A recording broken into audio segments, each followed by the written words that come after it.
একটি মসজিদ যে কতটা আধুনিক ও সুন্দর হতে পারে তার অন্যতম নিদর্শন মসজিদ আল মুস্তফা সাল্লাল্লাহু আলাইহি সাল্লাম। এই মসজিদের একটি বড় বিশেষত্ব হচ্ছে এখানে মুসল্লিদের বসার জন্য হচ্ছে বিশেষ ব্যবস্থা। সাধারণত আমরা বিভিন্ন মসজিদে দেখি যে মুসল্লিরা কাতারের একপাশে প্লাস্টিকের চেয়ারে বসে, কিন্তু এই মসজিদে মুসল্লিরা চাইলে এই আরামদায়ক জায়গায় বসতে পারে। এই মসজিদের দুই পাশের দেওয়াল দিয়েই সমানভাবে আলো মসজিদের ভিতর প্রবেশ করতে পারে, যার কারণে দিনের বেলা এই মসজিদে অতিরিক্ত কোনো লাইটের দরকার হয় না। পুরুষের পাশাপাশি নারীদের জন্য এখানে ব্যবস্থা আছে।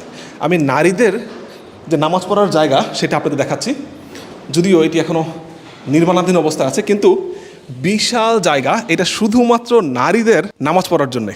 এইটা হচ্ছে আপনার জানাজার, এখানে যে একটা দরজা দেখতে পাচ্ছি, এইটা হচ্ছে জানাজার রুম। হ্যাঁ, মানে ওই পাশে হচ্ছে লাশ রাখা হয়। আচ্ছা, আমাদের ওই সাইড দিয়ে অ্যাম্বুলেন্সে লাশ আসার জায়গা আছে, সে এখানে লাশ রাখবে। এই দরজা খুলে এখানে লাশ রাখা হয়, তারপরে এটা জানাজার জন্য রুমের ভিতরে লাশ রাখবে, এখানে জানাজা পড়ে আবার অ্যাম্বুলেন্সে সোজা নিয়ে তারা কবরস্থানে চলে যাবে।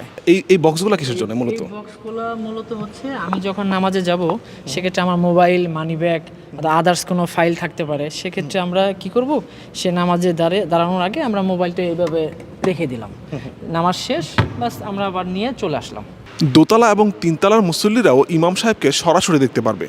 অনেক সময় ইমাম সাহেব যখন খুতবা পড়ায় তখন উপরের তলার মুসল্লিরা ইমাম সাহেবকে দেখতে পান না, কিন্তু এই মসজিদে দোতলা এবং তিনতলার মুসল্লিরাও ইমাম সাহেবকে সরাসরি দেখে খুতবা শুনতে পারবে।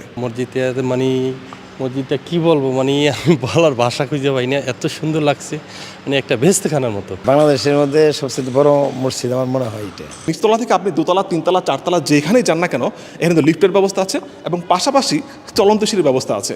মানে সাধারণত আমরা দেখি যে শুক্রবারে নামাজ পড়ার সময় যে একটা ভিড় হয়, এখানে কিন্তু সেই ভিড়টা পাবেন না, কারণ এখানে হচ্ছে উঠার এবং নামার দুইটাই চলন্ত সিঁড়ির ব্যবস্থা আছে এবং এই পাশে লিফটের ব্যবস্থা আছে, যদিও এটা নির্মাণাধীন, যে কারণে লিফটগুলো এখন কাজ করে না, কিন্তু লিফটেও চাইলে মুসল্লিরা উপরে উঠতে পারবে। এই ফ্যানটা কিন্তু দুই পাশ দিয়েই বাতাস দিতে পারে।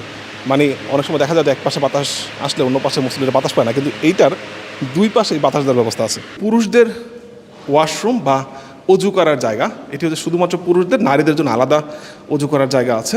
এই মসজিদের যদি বাইরের ইন্টেরিয়র ডিজাইনটা আপনাদের দেখাই, যে এটা হচ্ছে একটা ওয়াকওয়ে, যদি এখানে বলা আছে যে 1 নম্বর গেট, কিন্তু ওয়াকওয়েটা যদি আপনাদের শুধু দেখাই, যে এই পাশে যে অংশটা আছে সেখানে কিন্তু পানি থাকবে, এটা একটা লেকের মতো হবে। এখানে মুসল্লিরা চাইলে সময় কাটাতে পারবে এবং এই পাশে যেই বিষয়গুলো দেখতে পাচ্ছি, ওই যে ছোটো ছোটো গোল গোল যে অংশগুলো, এগুলো হচ্ছে পানির ফোয়ারা এবং এগুলো তো সম্ভবত পানির কোনো কারুকার্য থাকবে, এখনও গ্লাস করা আছে, যদিও নির্মাণাধীন হওয়ার কারণে আমরা বুঝতে পারছি না। এবং প্রত্যেকটা মাঝখানে কিন্তু আবার খেজুর গাছ লাগানো আছে। এখন আমরা যে এরিয়াটায় আছি এটা হচ্ছে ওয়াক্ত এরিয়া। ওয়াক্ত হচ্ছে মানে 5 ওয়াক্ত নামাজ এখানে রেগুলারলি পড়া হয়।